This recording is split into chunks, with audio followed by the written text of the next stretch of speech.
Karena sekalian yang dirahmati dan diberkahi oleh Allah Subhanahu wa taala, hari ini kita berada di bulan Rajab. Bulan yang Allah tanamkan di dalamnya kemuliaan. Bulan yang di dalamnya Allah jadikan tempat taubat kita. Bahkan dikatakan bulan Rajab ini adalah bulannya taubat, bulannya istighfar, bulan di mana kita banyak-banyak minta ampun kepada Allah di bulan Rajab. Sehingga apa?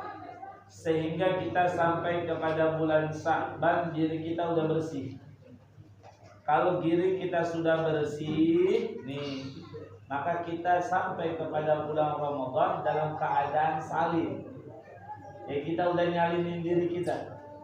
Bulan Rajab ngebersihin diri kitanya dengan taubat. Bulan Rajab yaitu adalah ngerapihin kita punya badan dengan mencintai dan juga menumbuhkan rasa cinta di kita punya hati kepada kita punya Nabi. Dan kepada bulan Ramadan kita tampil dengan pakaian jiwa raga kita dalam keadaan bersih lagi rapi. Sebab kata Nabi kita Muhammad sallallahu alaihi wasallam, inna Rajaba syahrullah wa Sya'bana syahri wa Ramadana syahru ummati. Inna Rajaba, sesungguhnya bulan Rajab, syahrullah, bulannya Allah. Wa Sya'bana, dan bulan Sya'ban, yaitu adalah syahri, bulanku, kata Nabi. Wa Ramadana syahru ummati, dan bulan Ramadan adalah bulan umatku. Artinya apa bulan Rajab adalah bulannya Allah? Yakni bulan Rajab adalah bulan di mana seorang hamba yang meminta ampun kepada Allah, mereka pasti akan diampunkan oleh Allah jika mereka betul-betul bertobat kepada Allah. Di mana seseorang senantiasa mengisi bulan Rajab dengan istighfar, mengakui diri atas kesalahannya, menyadari diri akan segala dosa dan kesalahannya, mengakui salatnya banyak bolongnya, mengakui lisan yang senantiasa tak terjaga, mengakui hati yang senantiasa dengki, mengakui kaki yang senantiasa dipijak kepada tempat yang dimurkai. Kita mohon ampun kepada Allah di bulan Rajab, maka Allah Subhanahu wa taala buka lebar-lebar pintu ampunan Allah Subhanahu wa taala bagi mereka yang senantiasa memohon ampun. Dan manakala orang yang memohon ampun kepada Allah, bertaubat kepada Allah, maka Allah akan terima taubatnya dengan maha kasih dan sayangnya Allah Subhanahu wa ta'ala. Makanya kata Allah Subhanahu wa ta'ala dalam firman mulianya, apa? Faqala ta'ala, innallaha yuhibbut tawabina wa yuhibbul mutatahhirin. Wallahu a'lam bil muradi. Innallaha, sesungguhnya Allah, yuhibbunallaha, innallaha yuhibbut tawabina, sesungguhnya Allah yuhibbut tawabina, mencintai orang-orang yang bertobat, orang-orang yang meninggalkan maksiatnya, meninggalkan masa malas dalam ibadahnya, meninggalkan hati-hati yang senantiasa tertanam rasa dengki, mereka-mereka yang meninggalkan lisannya yang sering mencaci, mereka-mereka yang meninggalkan kakinya senantiasa datang ke tempat yang dimurkai, semua itu dia tinggalkan. Taubat mereka kepada Allah, mereka lah orang-orang yang mendapatkan cintanya Allah Subhanahu wa ta'ala. Wa yuhibbul mutatahhirin, dan Allah itu mencintai hamba-hamba yang mensucikan diri. Artinya orang jika pengen bersih bukan hanya saja luar tapi juga dalam.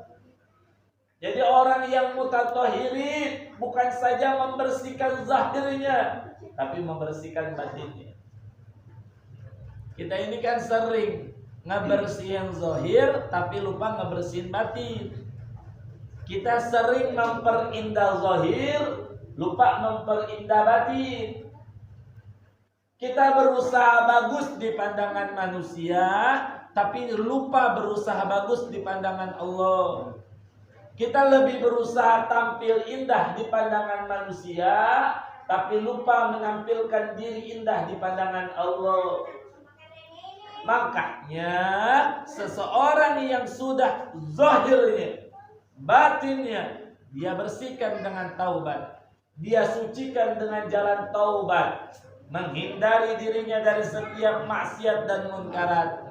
Inilah orang-orang yang memperbaiki hubungannya dengan Allah. Siapa orang yang memperbaiki hubungannya dengan Allah, maka Allah akan memperbaiki urusan hubungannya dalam urusan dunianya. Masya Allah, tabarakallah. Karenanya Bapak sekalian yang dirahmati oleh Allah Subhanahu wa Ta'ala, hari ini adalah bulan Rajab, kita sama-sama muhasabah. Saya sengaja membuka bab taubat pada bulan ini, pada bulan pertemuan ini, karena pengen saya juga sambil muhasabah diri. Kita kan ini banyak malesnya sama sholat, banyak males. Kita sering menyangka ninggalin sholat itu bukan dosa besar. Kita menyangka dosa besar itu zina doang. Kita menyangka dosa besar itu khomer doang. Kita menyangka dosa besar itu riba doang. Padahal termasuk dosa besar adalah orang yang ninggalin sholat. Padahal dosa besar itu adalah orang yang meninggalkan sholat, orang yang enggak ngerjain sholat, sakit enggak sholat, sehat iya enggak sholat, waktu luang ada enggak sholat. Ini sebetulnya dosa besar itu adalah orang yang ninggalin sholat, cuma kita sering enggak sadar. Ninggalin sholat bukan dosa besar. Kenapa?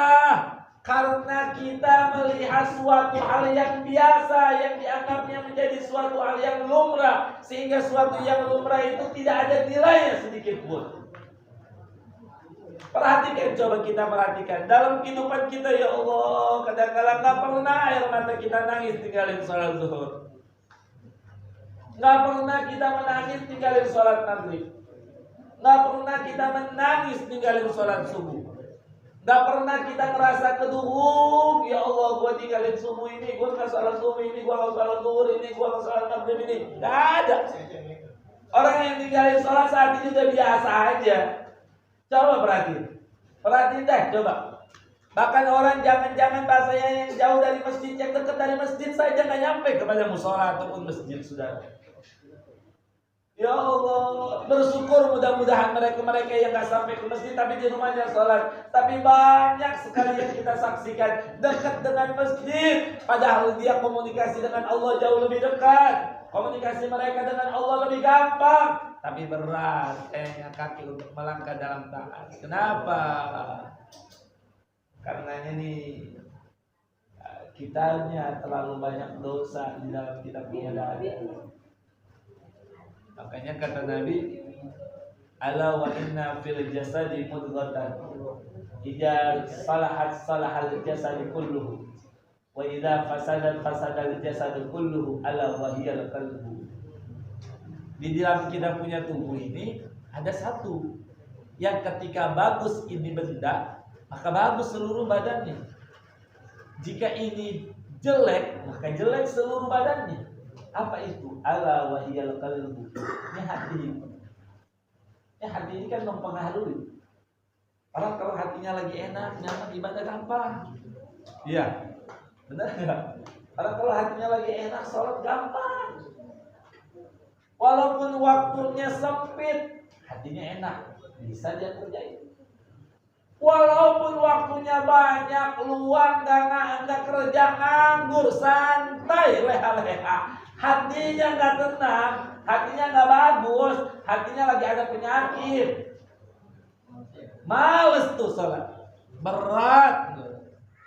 Masya Allah, kalau kita ngaji kitab Safinah, nggak usah jauh-jauh dah, kitab besar dah, kitab kecil lah Safinah, itu termasuk salah satu hayawan ghairu muhtaramin, hayawan makhluk yang termasuk tidak dihormati dalam pandangan agama adalah tarikus shalah, orang yang meninggalkan salat. Ya Allah. Kayak astaghfirullahaladzim wa atubu ilaih. Ya Allah, astaghfirullahaladzim wa natubu ilaih. Mudah-mudahan Allah ampunkan dosa dan kesalahan.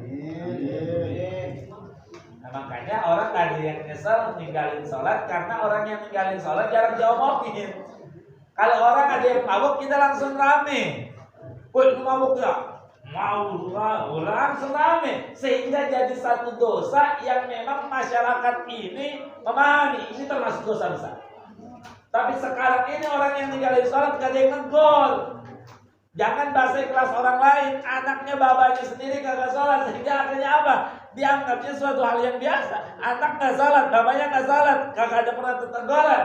Orang tua gak pernah ngedidik anaknya ninggalin sholat itu diomelin, sehingga menganggap besok-besok orang yang ninggalin sholat adalah sebuah kebiasaan. Orang yang ninggalin sholat tidak berdampak dosa yang besar. Sehingga apa? Asumsi orang lain, orang ninggalin sholat biasa aja.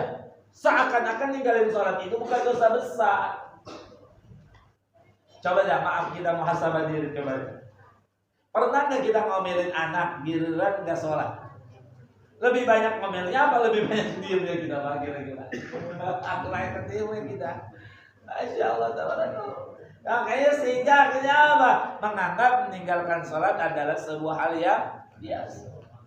Nggak sampai di situ, santri saja banyak aja yang begitu. Makanya santri sekarang keberkahannya kurang. Khususnya para santri nih yang masih pada ngaji di sini ya. Kalau kita pengen berkah, kita punya ilmu, kuncinya ilmu salah satunya adalah dia kerjain sholat.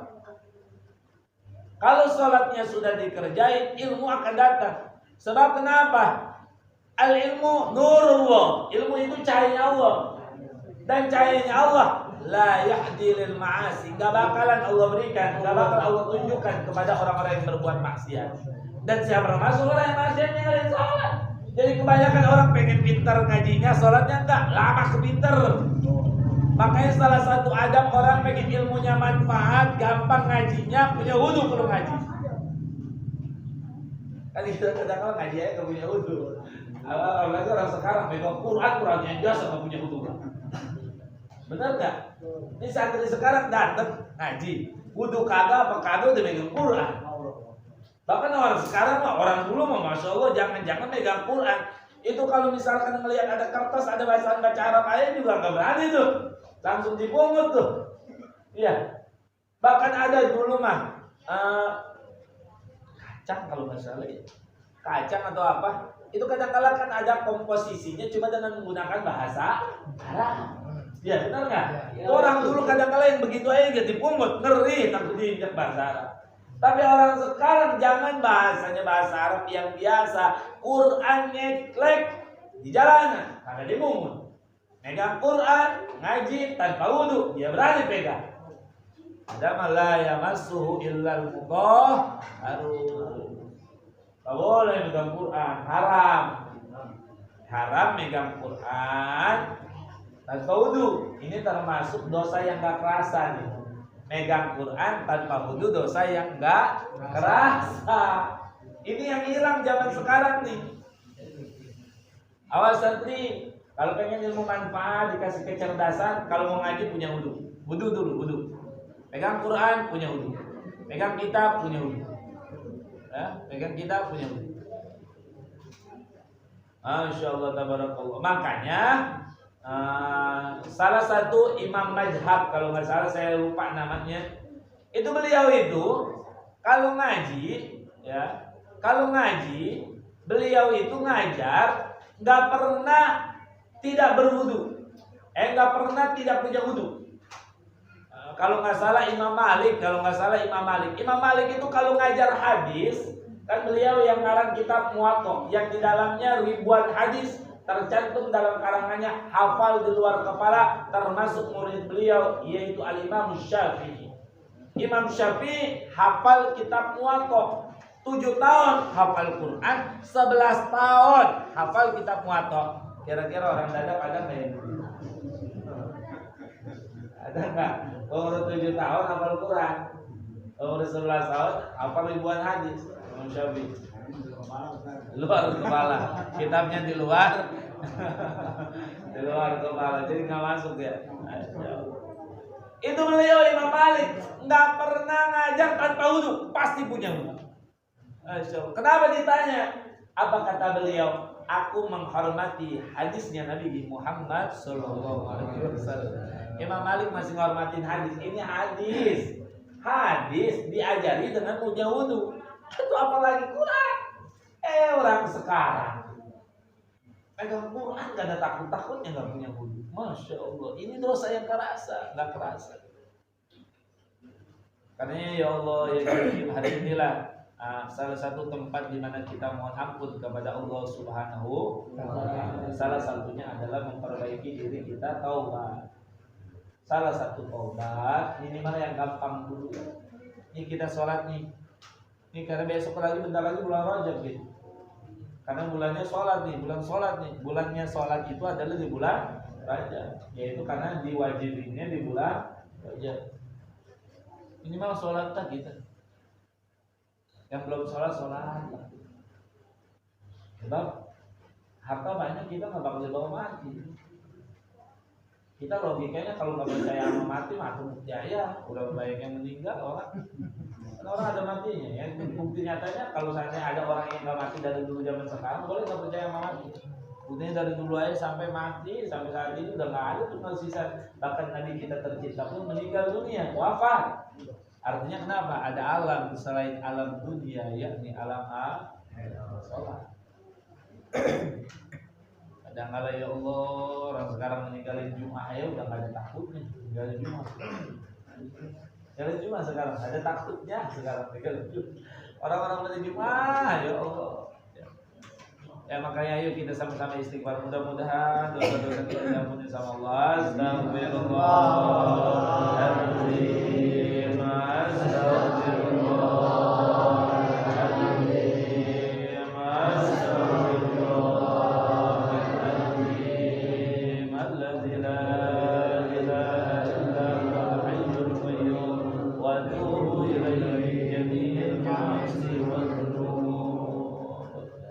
Karenanya sahabat soleh, para orang tua yang dirahmati dan diberkahi oleh Allah Subhanahu wa Ta'ala, sekurang-kurangnya taubat itu baca istighfar. Sekurang-kurangnya. Secara gampang taubat yang sederhana istighfar. Sekurang-kurangnya adalah baca istighfar. Makanya salah satu yang bisa gampang ngedeketin kita ke surga dan menjauhkan kita ke neraka adalah beristighfar ketika kita berdosa. Jadi idza amilta sayyi'atan fa'atbi'ha hasanatan. Apabila kamu melakukan satu keburukan, maka ikutilah keburukan itu dengan kebagusan. Kalau kita baru saja meninggalkan sholat, iringi dengan kebagusan, istighfar sekurangnya. Jadi jalan taubat. Jadi taubat yang paling ringan dan gampang istighfar. Bahkan termasuk pembersih kita punya diri istighfar. Makanya kadang-kadang orang yang sering banyak istighfar hatinya lebih gampang lunak dan lebih gampang lembut dibandingkan orang yang gak pernah lisannya basah baca istighfar. Jadi istighfar inilah yang ngebersihin kita punya jiwa, istighfar inilah yang ngebersihin kita punya raga. Jadi hati kita nih dibersihinnya sama istighfar.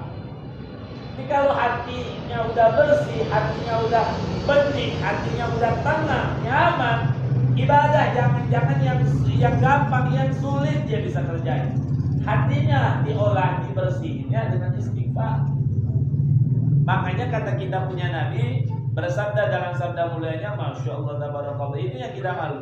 Saya mau tanya, Nabi kita Muhammad Sallallahu Alaihi Wasallam salahnya dimaaf atau tidak?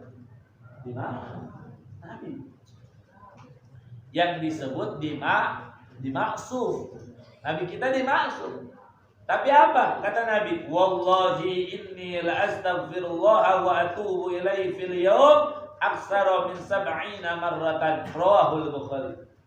Masya Allah, Rasulullah seorang yang dicintai oleh Allah, yang terjamin surga atas dirinya, yang surga senantiasa rindu disinggahinya, yang ingin sekali senantiasa berhias ketika dimasuki oleh Rasulullah, yang menjadi kekasih dan kesayangannya Allah. Tapi Kanjeng Nabi setiap harinya senantiasa beristighfar kepada Allah 70 kali.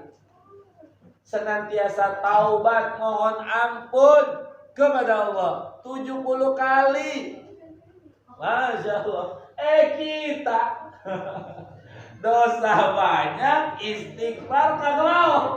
Ini dia kita. Ya Allah. Apa ini? Terus kita beristighfar meskipun Yasin belum bisa sempurna, kita tinggal masuk. Kullu bani Adam khata'un, setiap bani Adam itu manusia itu adalah tempatnya salah dan sering melakukan kesalahan. Saya banyak salah, saya banyak dosa, khata'. Wa khairul khata'in at-tawwabun, sebaik-baiknya orang yang bersalah adalah mereka yang bertaubat kepada Allah.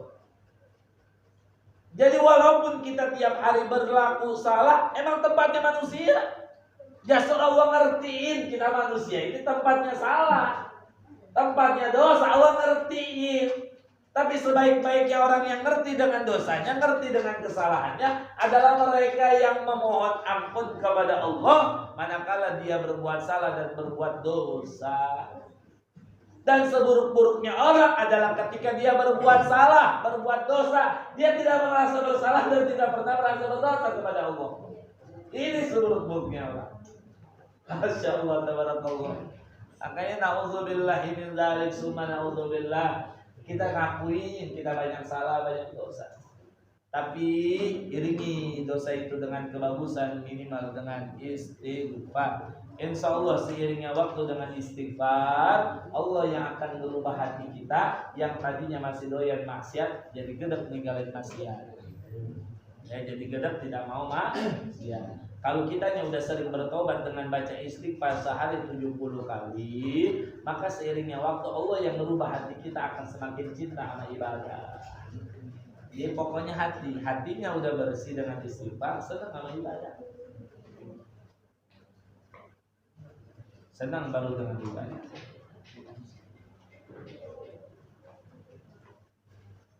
Jadi kita juga yang ngaji jangan merasa sombong, awas.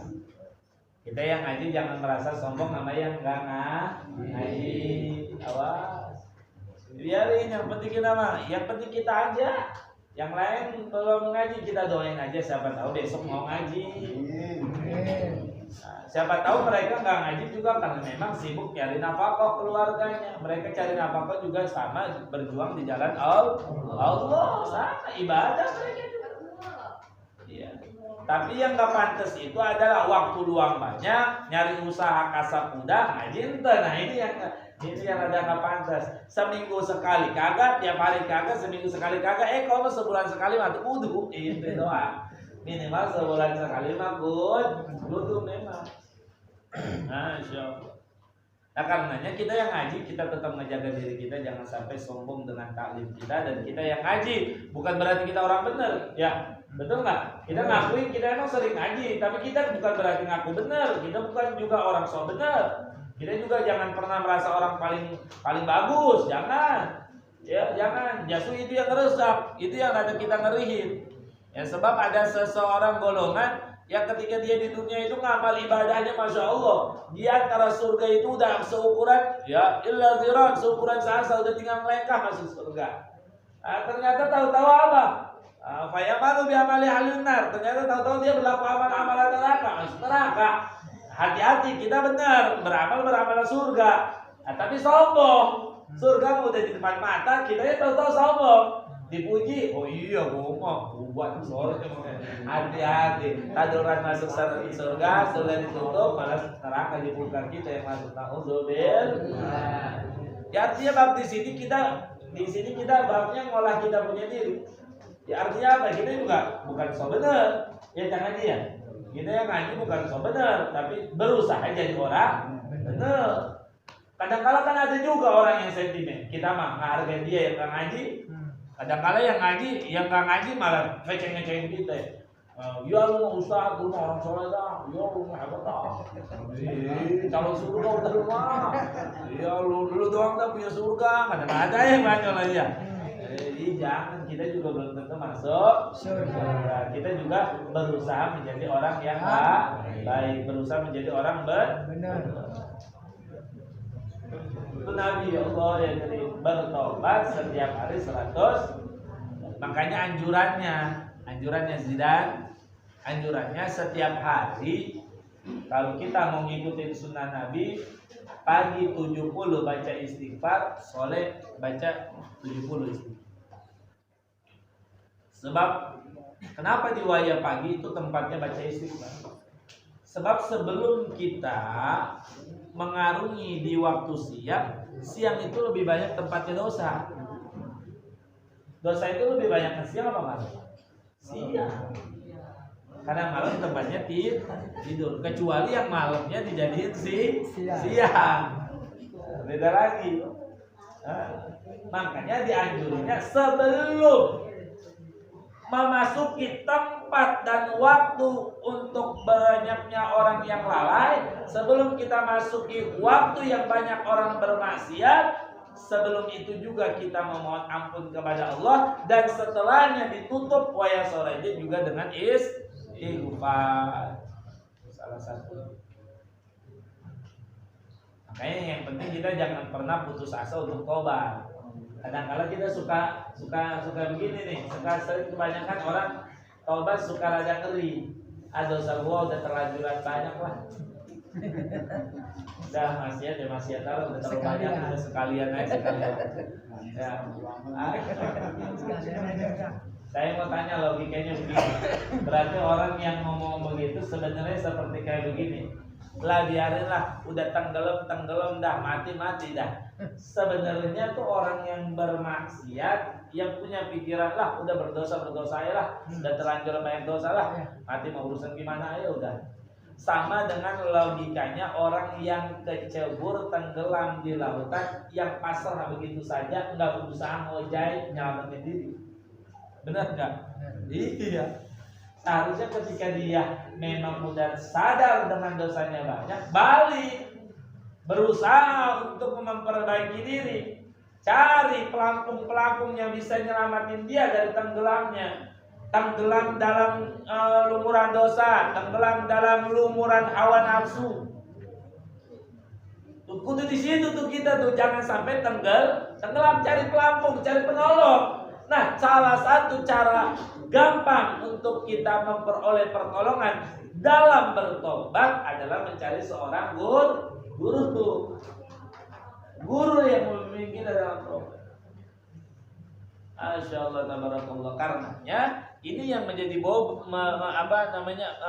menjadi satu problem.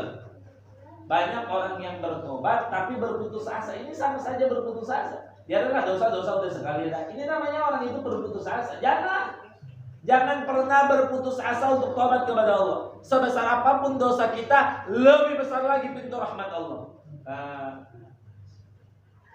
Setinggi apapun dosa kita, setinggi itu juga pintu tobat Allah terbuka buat kita. Siapapun orang yang datang menghampiri Allah untuk bertobat kepada Allah, pintu tobat Allah akan senantiasa terbuka dan Allah akan menerima taubatnya jika memang mereka betul-betul memohon ampun seutuhnya. Bahkan kebanyakan orang yang bertobat sama orang yang gak pernah maksiat tapi beribadah itu biasanya haruman orang yang tobat terus taat. Coba dah perhatiin. Haruman orang yang taubat dari maksiat terus taat dibandingkan orang yang taat saja. Apalagi setelah taat dia maksiat. Benar nggak? Coba dah perhati. Contoh mah. Mungkin orang melihat saya masih ustaz ibadah udah biasa aja sih ustaz. Iya. Atau dia ibadah ustaz. Enggak ada harum-harumnya. Biasa aja. Ustaz mana puasanya rajin. Oh biasa aja. Wah aja dia puasa rajin enggak ustaz. Betul enggak? Ustaz mah masya Allah ibadahnya sunnahnya kejaga terus. Biasa, Ustaz. Tapi ketika orang yang bermaksiat taubat, harum, wangi, terkenal langsung. Wih, sono tadinya mah geremo, tahu-tahu taubat. Masuk sekarang mah pakainya koko haya, pakainya kain haya. Mau tasbih dipegang haya, harum.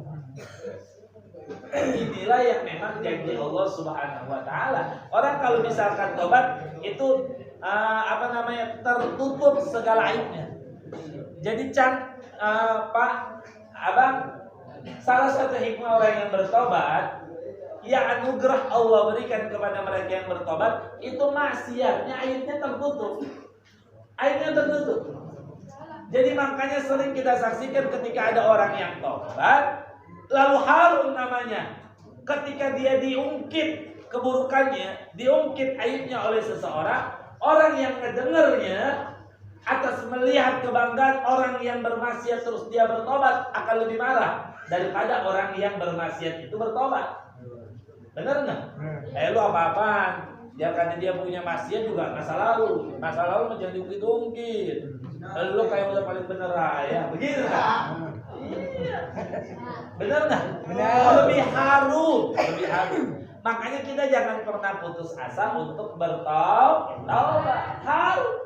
Saya dulunya pemabuk, terus tobat, harum tuh nama saya. Ya Allah, alhamdulillah si Solihin.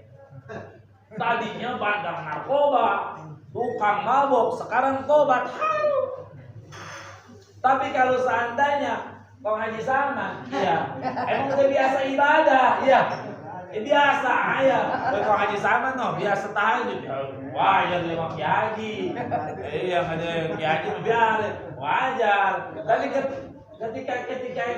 ketika saya yang tadinya tukang narkoba, tukang mabok, tobat harum, apa akhirnya orang nggak lihat. Contoh gampang, almarhum Uje, Sanjay Bukhari. Itu kan cerita beliau masa lalunya. Apa diungkit sama orang keburukannya? Nggak pernah. Pernah ada yang ungkit, bukannya ngebagusin, bukannya ngejelekin almarhum Ustaz Uje, justru ngejelekin orang yang buka aib. Hebatnya orang yang bertobat.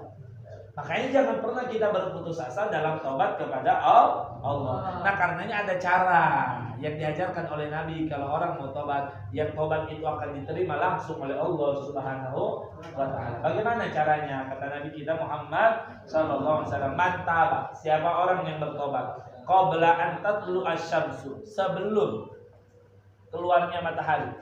Sebelum keluarnya matahari, dia bertobat min gurubiha, daripada sebelum terbenamnya matahari. Taballahu alaih, maka Allah akan terima tobatnya.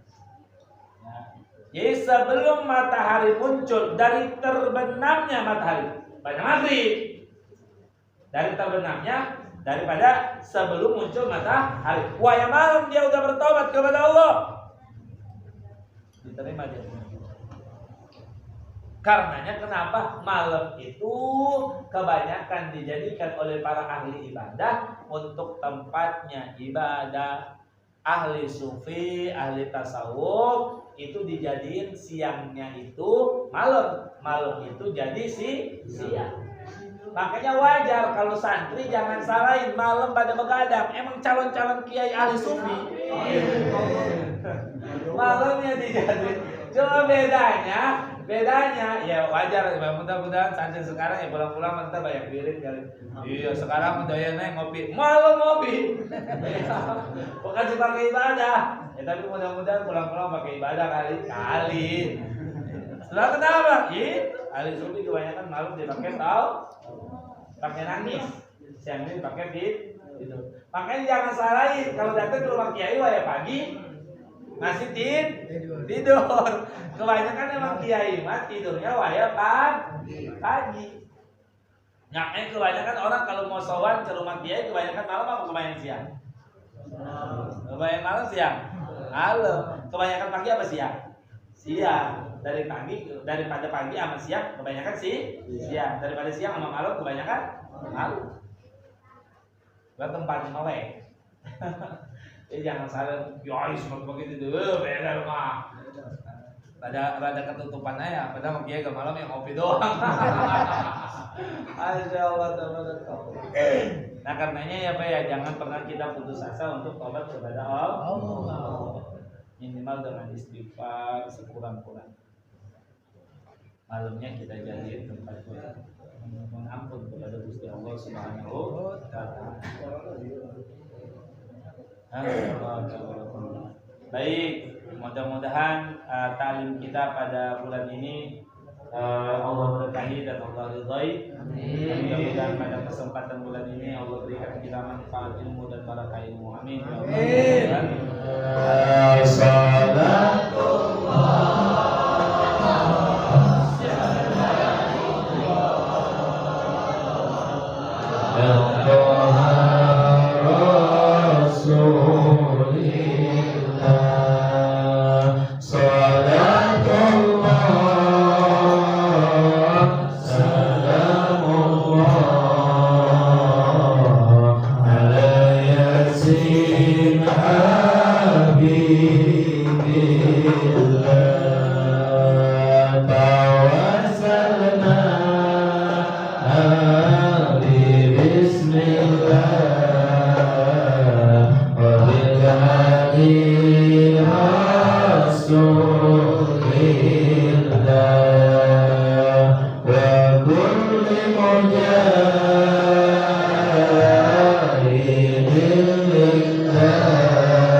bihamdi subhanakallahumma wa bihamdika asyhadu an la ilaha illa anta astaghfiruka wa atubu ilaik. Walhamdulillahi rabbil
Sabrek, sabrek.